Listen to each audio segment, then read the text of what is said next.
ที่เฮาสองได้สบตามันก็เฮ็ดให้ค่อยนั้นได้หูและเข้าใจ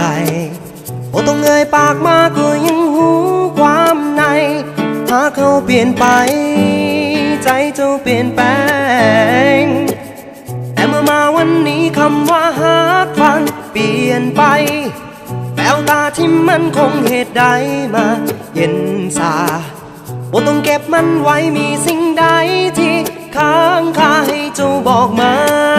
เหตุผลที่ต้องการไปคำตอบที่อยู่ในหัวใจเอาเก็บไว้ค่อยทรมานคนหนึ่งที่เจ้าบ่ต้องการอยากจะฝืนหนึ่งเวลาเอาไว้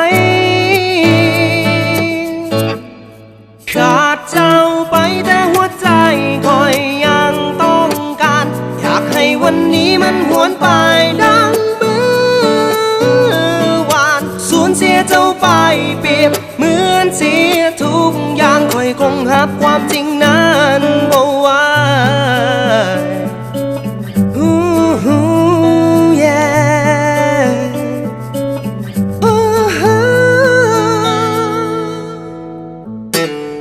เวลาที่เหลือก่อนที่เจ้าจะจากไปมีคำขอสุดท้ายค่อยได้ยินคำว่ามันก็คงบอกเป็นสิ่งที่ยากเกินไปให้เป็นความทรงจำสุดท้ายคำตอบที่อยู่ในหัวใจเราเก็บไว้ค่อยทรมานคนหนึ่งที่เจ้าบ่ต้องการอยากจะฝืนหนึ่งเวลาเอาไว้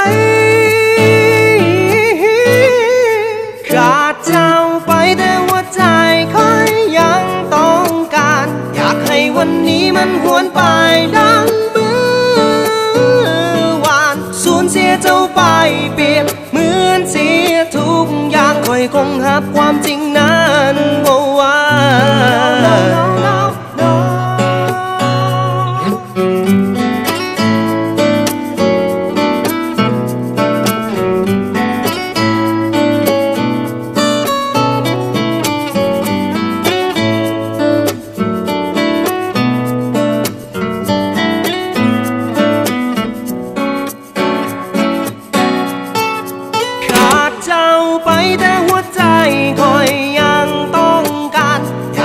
วันนี้มันหวนไป